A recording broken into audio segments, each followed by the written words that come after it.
Good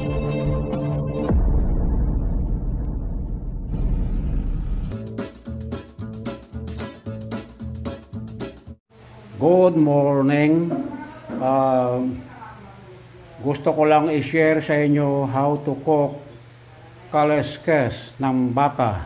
In Pangasinan, this is one of the special menu, mostly from Calasiao. This is one of their special. They called it kaleskesan. So, bago tayo magluto, ang gagawin natin, lilinisin natin itong laman loob ng baka. Ito po, laman loob. Lilinisin natin sa asin. Yan, parang lalabhan ba. And then, lalagyan din natin ng, huhugasan natin sa vinegar. Ito po yung ating panghugas na vinegar. Lalagyan natin dyan para maalis yung lansa o amoy. Yan. And then, lalamasin po natin yan hanggang sa malinis ng husto. Kasi dito ang importante malinis. Itong tripe, itong libro kung tawagin, lungs, heart. Itong heart, malinis na yan. Liver, hindi na kailangan lamasin yan. Ito yung tripe. Ang kulang lang dito yung dugo. So it's okay. Kasi hindi naman dinuguan. Kung ito ay style pinapaitan ang labas nito. So pero ang tawag dito sa Pangasinan ay kaleskesan. Pagkatapos hugasan ay pagkatapos laban, babanlawan po yan. So, pagkatapos nating hugasan ay lamasin sa asin at vinegar, and then huhugasan natin ng tubig.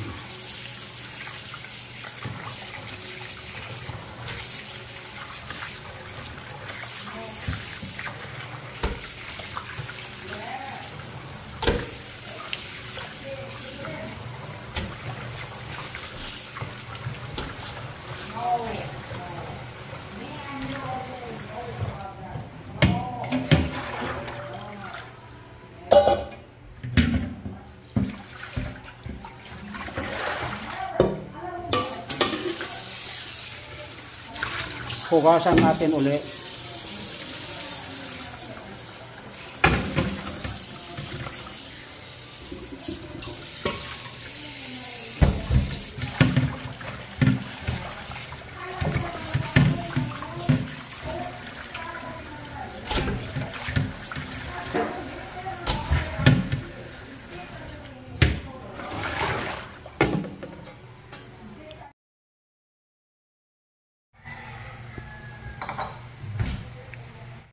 Ito ang mga gagamitin nating ingredients. Wala pa yung salt dyan ha.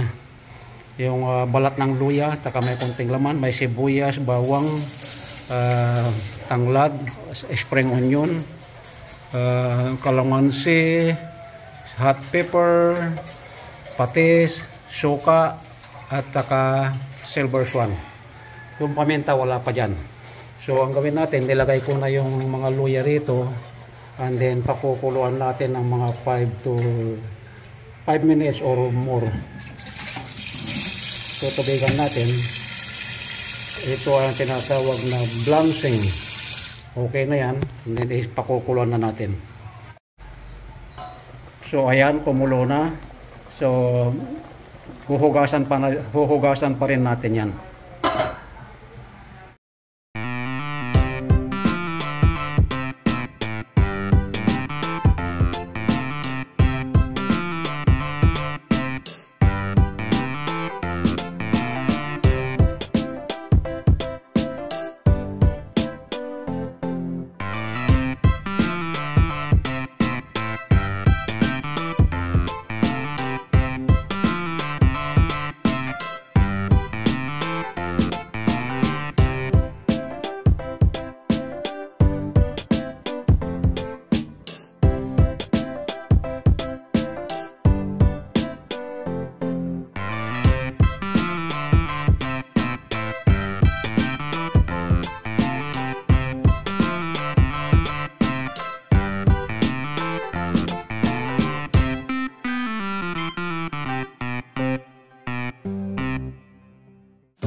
We're gonna fry first the ginger.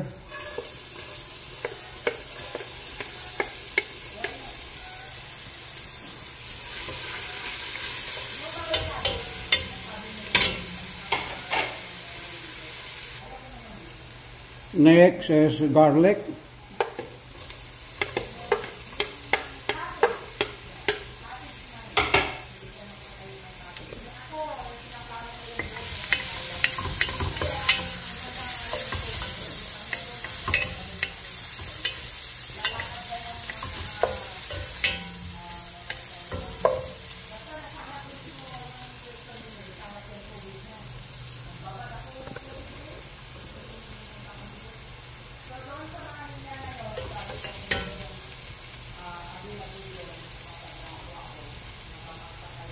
And then onion, any kind of onion, red onion, white onion, it's okay.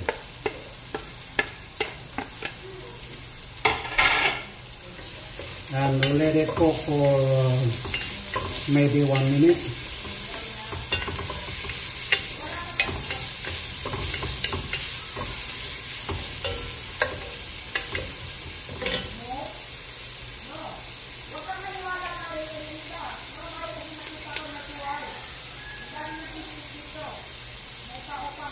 And the next, ito na yung laman loob.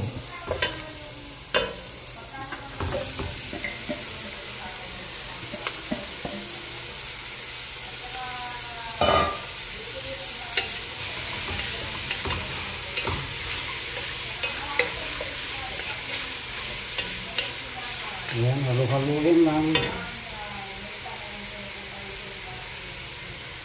Lagyan natin ng konting soy sauce.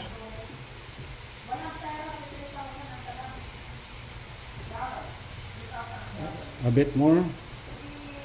Mga at least isang kutsara. And then, lagyan din natin ng paminta. Ito po.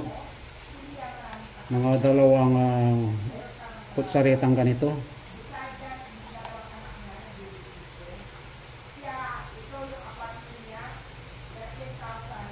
At haluin natin ulit.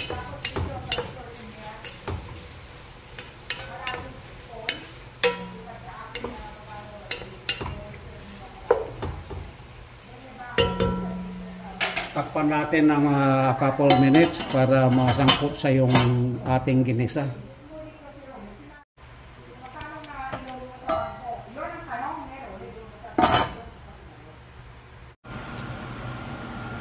Lagyan natin ng anato powder, yung aswete, para gumanda lalo ang kulay. Ayan. And then ito haluin natin para wag masyadong maraming kulay. And then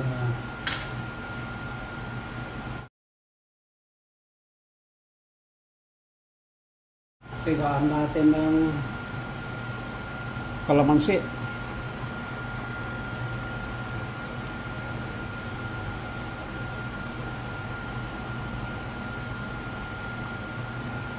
Para lalo siyang sumarap. Ayan.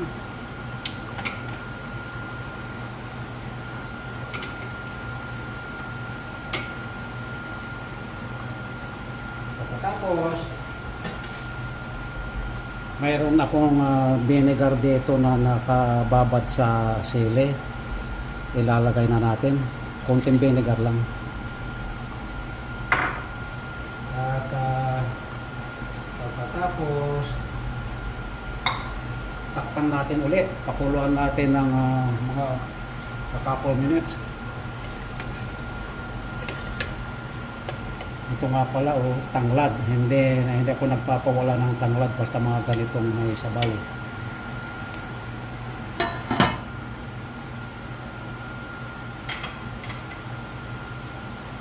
Tikman ka natin.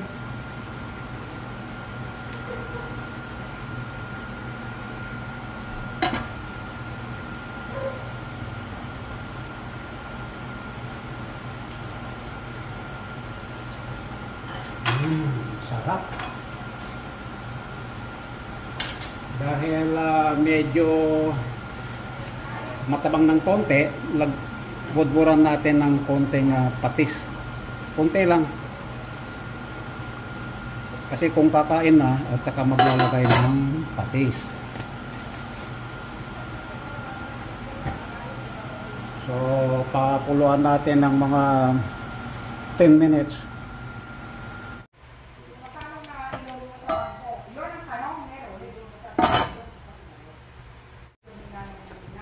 Habang pinapalambot, lagyan na rin natin ng isang beef cube para mas lalong malasa.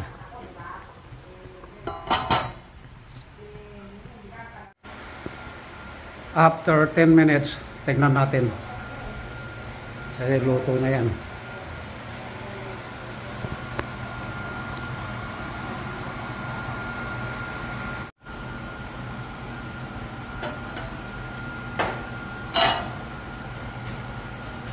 Lagyan na natin ng sili. Tapos budburan natin ng konting spring onion.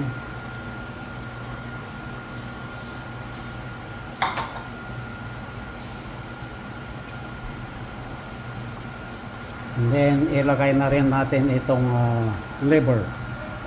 Luto na yan.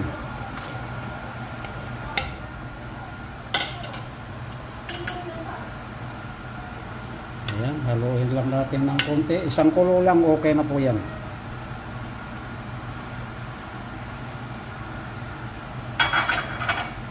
Takpan natin bahagya.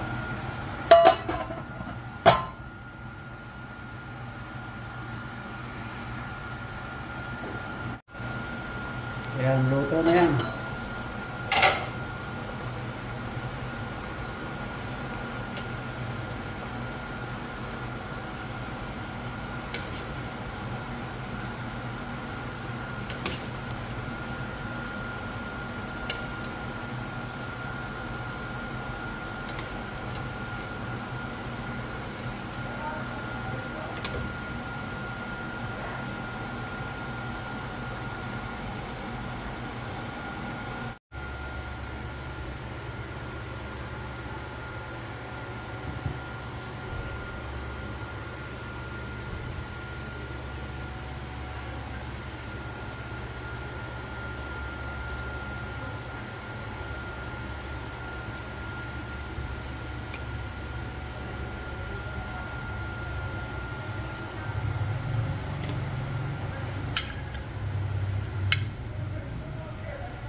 Ang sarap. Kain na tayo mga kapatid. Kung nag-enjoy kayo mga kapatid sa aking pinakitang video kung paano lutuin ang laman loob ng baka, kung tawagan dito sa Pangasinan ay kaliskes. Kaya kung kakain ka ng mga ganito, sa bukang bibig nila, kaliskesan sa Kalasyaw, kaliskesan sa Bayambang, kaliskesan sa Dagupan, kaliskesan sa San Fabian. Halos lahat ng bayan dito sa Pangasinan ay marunong nito. Kaya once again, kung nag-enjoy kayo, ay huwag kalilimutang mag-comment sa downs below. And if you are new to my channel, don't forget to click the subscriber button and notification bell para updated kayo lagi sa susunod kong mga video. So, let's eat na po. Huwag kalilimutan ganito ha. Thumbs up.